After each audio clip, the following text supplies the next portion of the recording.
औरत एक ऐसी पहेली है जिसे आज तक ऊपर वाला भी समझ नहीं पाया है। तो इंसान क्या चीज़ है? कभी कभी तो लगता है कि औरत भी कहाँ समझ पाई है खुद को। सुबह आँख खुली तो सर जोर से भन्ना रहा था।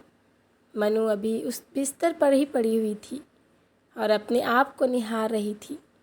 हथेली की उंगलियों को हवा में लहराते हुए ऊपर की तरफ जोड़ते हुए एक जोर की अंगड़ाई ली। अंगड़ाई लेते लेते चोली के खुले हुए हुकों की तरफ ध्यान गया। शायद रात में जज्बातों का तूफान इतना ज़्यादा था कि मनो ऐसे ही सो गई। चोली से निकलते हुए सूरज की किरणों से उज्जवल उरोजों पर ध्यान गया तो एक पल के लिए खुद पर ही प्यार आ गया और मनु मंद मंद ही मुस्कुराने लगी। सब कुछ भूलकर न जाने क्यों अपने हथेलियों से अपने चेहरे को संवारने लगी। पगली मखमली रोज़ों पर वह औंस की बूंद की तरह उभरे हुए दो मनके जैसे मानो किसी के स्पर्श पाने के लिए बुरी तरह से तड़प रहे हों। यह सोचने मात्र से ही मन में हलचलें धीरे धीरे बढ़ने लगा। जैसे ही उसका अंगूठा उस पर रगड़ने लगा, दोनों मन के सिर के मोती के जैसे हो गए। एक पल के लिए खुद पर ही मान हो गया। फिर अचानक से मनु को अपनी ज़िंदगी की हकीकत का ध्यान आया। मन में एक अजीब सी कोफत सी हुई और अपने मुलायम उभारों को अपनी चोली में डालते हुए हुक लगाने लगी। साड़ी तक नहीं होती थी रात उसकी। घुटनों तक ऊपर चढ़े हुए पेटीकोट को मनु से ही करने लगती है और उसकी नज़र अपने मखमली पैरों पर पड़ती है। एक पल के लिए उसको खुद पर ही मान सा हो गया। एड़ी तक लटकी पायल की जंजीरों को मनु गौर से देख रही थी और उसकी नज़र अपने खूबसूरत पैरों पर पड़ी। एक पल के लिए उसे खुद से ही प्यार हो गया। पायल जो छोटी सी घंटी थी उसे अपने अंगूठे और उंगलियों के बीच में पकड़कर अपनी एड़ी पर मारकर ऐसे हौले हौले से बजाने लगी और उसे देखकर मुस्कुराए जा रही थी। अब उसने अपने दोनों पायलों को धीरे धीरे अपनी पिंडलियों की तरफ खींचना शुरू किया। पायल और उसके नाखूनों का घर्षण धीरे धीरे पिंडलियों तक वह कर रही थी। उसे यह करने में असीम आनंद की प्राप्ति हो रही थी जिसकी वह लगभग कल्पना भी नहीं कर सकती थी। आज उसे खुद को छूकर भी अलग ही मज़ा आ रहा था। उसने अपनी पायलों को लगभग अपनी पिंडलियों तक खींच लिया और वहाँ पहले लगभग फंस सी गई। उसे इस दर्द में भी मज़ा आ रहा था। कितनी खूबसूरत पाँव हैं उसके। एक पल के लिए उसने सोचा कि काश वह मर्द होती तो खुद की जवानी का रस जी भर कर पीती। अचानक उसने अपनी सोच पर ज़ोर ज़ोर से हंसना शुरू किया। मनु अपने आप से बढ़ाने लगी कि मैं भी क्या सोचने लगती हूँ। एकदम से बुद्धू पतली धचकनी कमर पर बेतरतीब से लिपटी सांप की तरह लिपटी साड़ी को ठीक किया। लंबे घने बालों को अलसाए हाथों से लपेटकर गर्दन पर बिखरा सा जूड़ा बनाकर उठी तो सामने टंगे शीशे पर नज़र पड़ी तो फिर से अपने आप को मंत्रमुग्ध होकर देखने लगी। ऐसा नहीं था वो कमाल की सुंदरी थी पर कम भी नहीं थी। गदराया बदन, उभरे हुए बड़े बड़े उरोज और उसकी काया को सजाते भरे हुए नितंब किसी के भी जान लेने के लिए काफ़ी थे। जो भी मनु को देखता उसका दीवाना सा हो जाता। मनु को भी अपने आप पर खूब नाज था। उसको देखकर आज भी नहीं लगता था कि वह शादीशुदा है। अपनी सुंदरता का बखान वह अपने आप से शीशे में देखकर कर ही रही थी कि इतने में बाहर से आवाज़ आई, मनु अभी तक उठे नहीं हो क्या? उमेश मनु का पति था और वह बड़बड़ाता हुआ किचन की तरफ बढ़ गया। उसने एक पल के लिए भी मनु की तरफ नहीं देखा। मनु का चेहरा एकदम से उतर गया कि सुबह सुबह उमेश का मूड कुछ गर्म सा नज़र आ रहा है। वह छुपे हुए कदमों से धीरे धीरे रसोई घर की तरफ दाखिल हुई। उसने देखा कि उमेश चाय बना रहे हैं। मनु ने पीछे से जाकर उमेश को अपनी बाहों में ले लिया और अपना चेहरा उमेश की पीठ पर रख दिया। उमेश एकदम से पीछे की तरफ पलटा। क्या तुम्हें भी सुबह सुबह यह सब कुछ मस्ती सोच रही है? कल रात के ही तो हमने किया था ना। यह कहते हुए वहाँ से निकलकर ड्राइंग हॉल में आ गया। मनु को यह सब कुछ बहुत बुरा लगा। उमेश कभी भी उसकी भावनाओं को समझ नहीं पाता। क्या सिर्फ रात में मिलने से ही मन की सारी भावनाओं का समापन हो जाता है, या यह कहो कि वह तृप्त हो जाती है? तो कहना गलत नहीं होगा। मनु अपने आप में बिल्कुल अकेलापन सा महसूस करती है, लेकिन जो है वह है।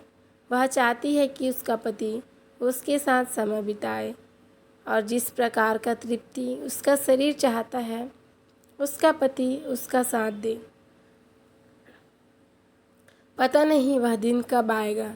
यह सोचते सोचते उसने चाय के कप में चाय डालनी शुरू की, लेकिन कप चाय से कब भर गया पता ही नहीं चला। उसमें जल्दी से दूसरे कप में चाय डाली और ड्राइंग हॉल में बैठे हुए उमेश को चाय देने चली गई। उमेश को चाय पकड़ाकर वह उसके साथ सोफे पर ही बैठ गई।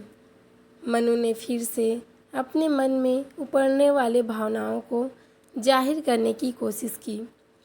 उसने अपने हाथ की उंगलियां उमेश के कान के थोड़ा सा नीचे, गर्दन के ऊपर हल्का हल्का ऊपर नीचे कर रही थी। वह लगातार उमेश की आंखों में देखना चाह रही थी, लेकिन उमेश है कि वह टीवी की ओर देख रहा है या फिर चाय पी रहा है। उमेश ने उसको लगभग डांटते हुए बोला, मनु यह क्या है सुबह सुबह? और उमेश वहाँ से उठकर बाथरूम में चला गया और कहा कर गया, ऑफिस थोड़ा सा जल्दी जाना है, और हाँ एक बात बताना भूल गया। और उमेश एकदम से यह कहते हुए पलटा। अब उसने पहली बार आज इस दिन में मनु की तरफ देखा था। उमेश, आज दिन में एक पेइंग गेस्ट आएंगे। उनका नाम वीर है।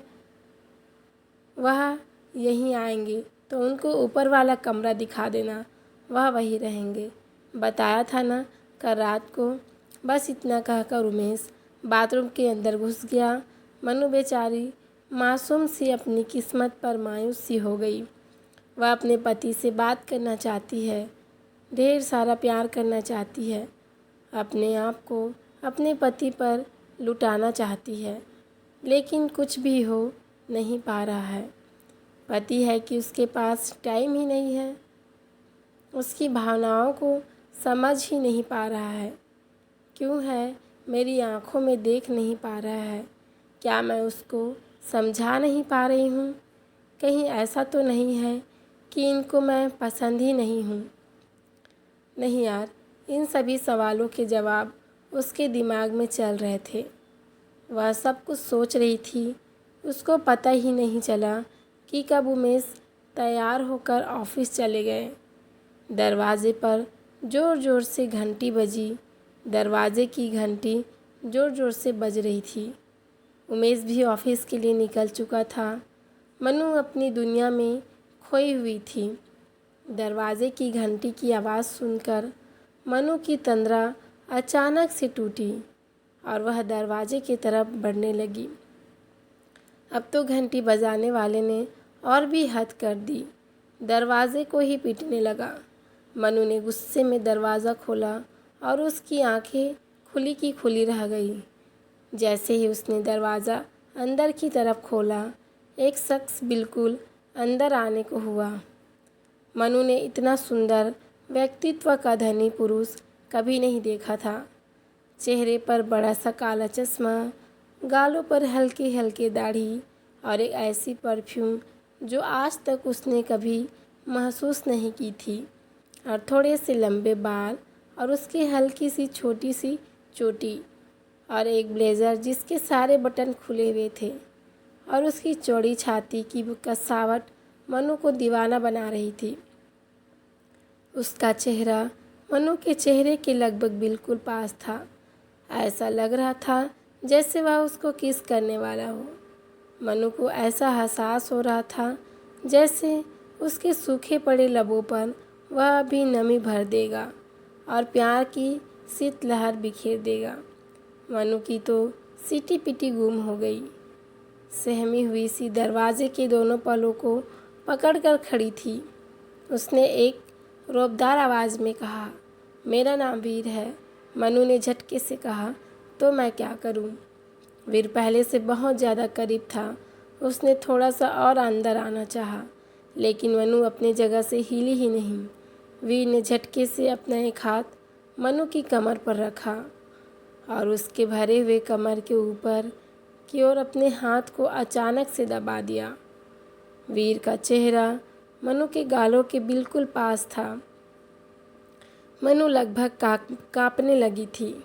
वह कुछ समझ पाती उससे पहले ही वीर ने उसके कान में फुसफुसाया, अरे नादान औरत, मेरी उमेश से बात हुई है और मैं यहाँ रहने वाला हूँ।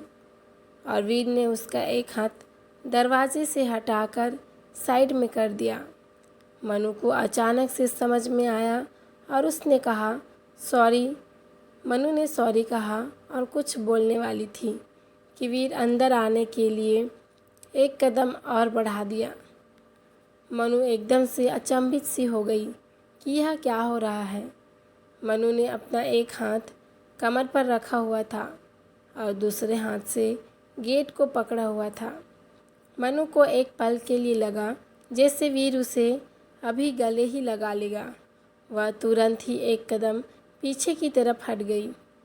मनु मन ही मन काफ़ी बड़बड़ा कि यह कौन सा तरीका है किसी से पहली बार मिलने का। हद होती है, हद। वीर, अरे यह बताओ कि मेरा कमरा कौन सा है? मनु अपनी ही सोच में डूबी हुई थी। उसने वीर की बात पर ध्यान ही नहीं दिया। वह वीर दोबारा से अपना एक कदम मनु की तरफ बढ़ाते हुए बोला, ओए सुन सकती है क्या बहरी हो? किस ख्याल में डूबे हुए? मनु एकदम से चौंक पड़ी।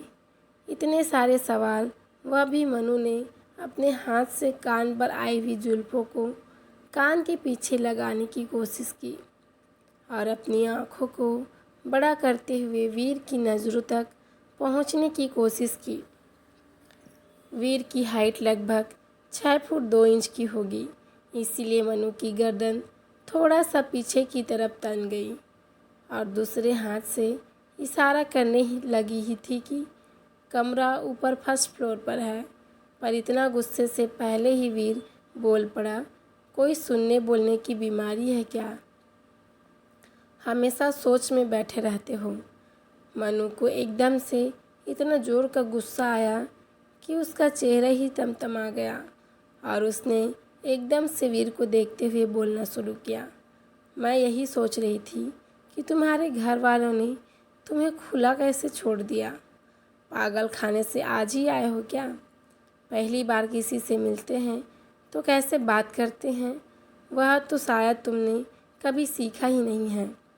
कमरा ऊपर, चलो मैं दिखा देती हूँ। वीर एकदम से झुंझला सा गया और उसने बोला, चलो दिखा दो कमरा। छोड़ो यह सब बातें। लेकिन मनु उसकी आंखों का रिएक्शन देखना चाहती थी जब वह मनु से बोल रहा था, क्योंकि उसने एक बहुत बड़ा काला चश्मा अपने चेहरे पर लगा हुआ था। मनु आगे आगे चलने लगी और वीर उसके पीछे पीछे चलने लगा। मनु ने अचानक अपनी कदम तार रोकते हुए पीछे की तरफ पलटी और अपना एक हाथ सीढ़ियों के ग्रिल पर रख दी और अपना दूसरा हाथ अपने कमर पर रख लिया। मनु, इसको अभी मज़ा चखाती हूँ। जिस दरवाज़े को तुम इतनी ज़ोर ज़ोर से पीट रहे थे ना, उसको बंद करके आओ। वीर ने अचानक से अपने दोनों हाथ से अपने सर के बालों को जकड़ लिया और अपनी गर्दन झुका ली।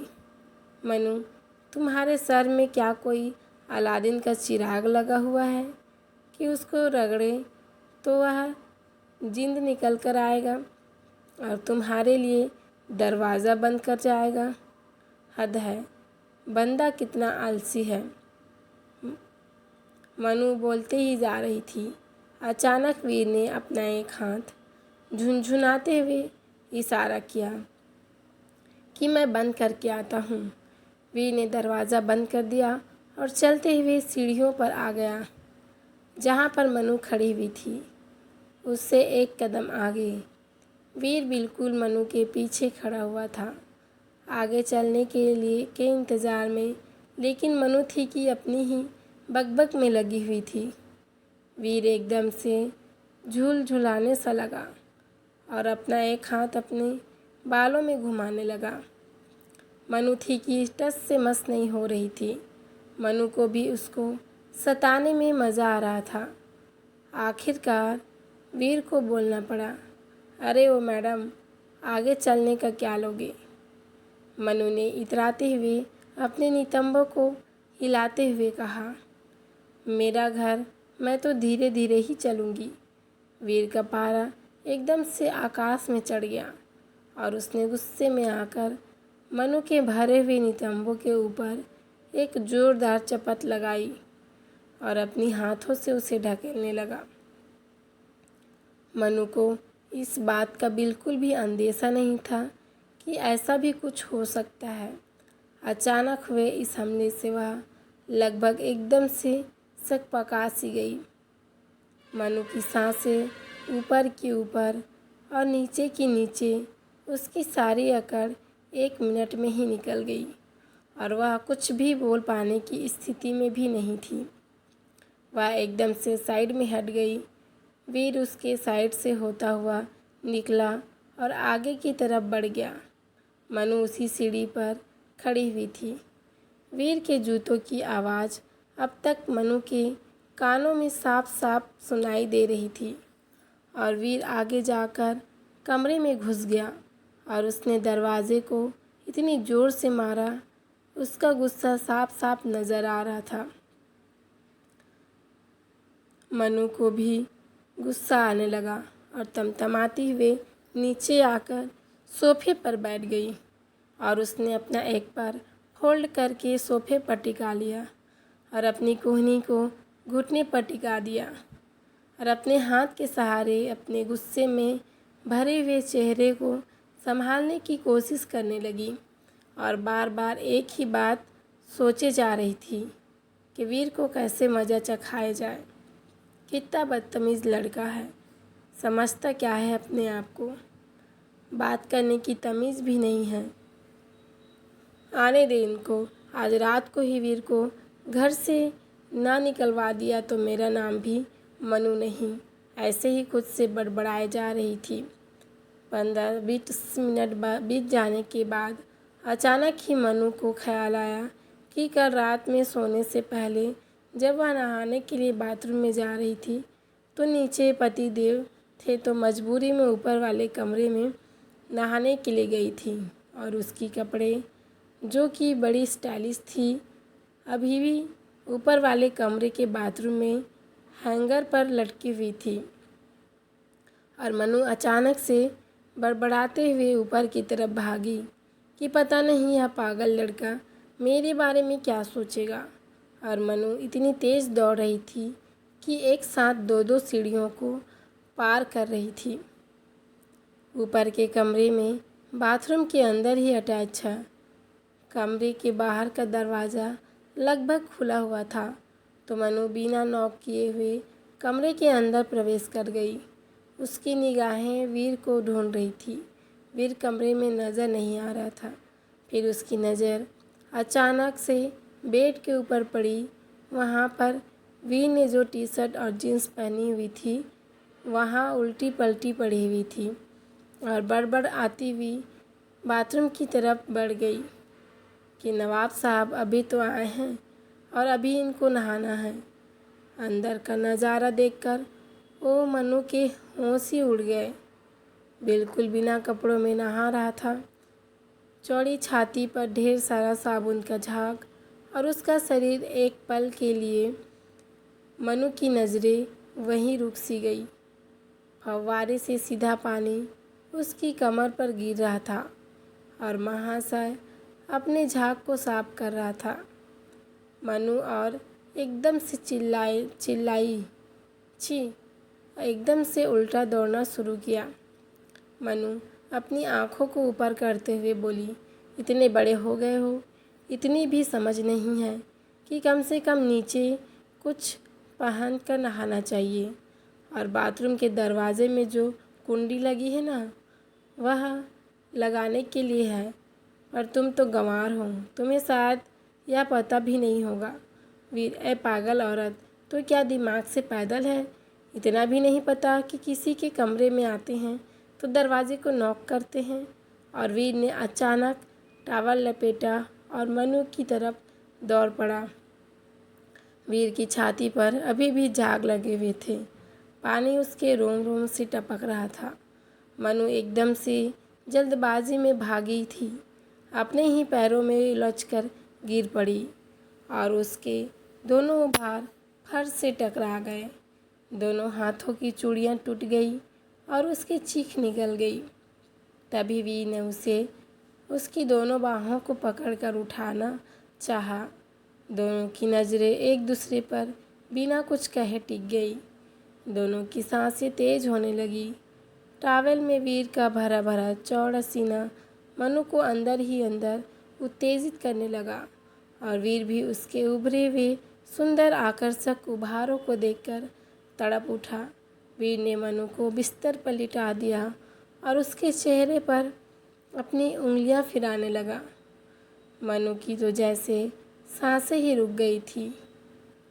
दोनों एक दूसरे में इतने खो गए कि सारी सीमाएं कब पार होती चली गई उन्हें पता ही नहीं चला और दोनों ने एक दूसरे के साथ बहुत प्यार किया। दोस्तों, आपको स्टोरी कैसी लगी? यदि स्टोरी पसंद आए तो प्लीज़ चैनल को लाइक शेयर एंड सब्सक्राइब करें। Thank you for watching.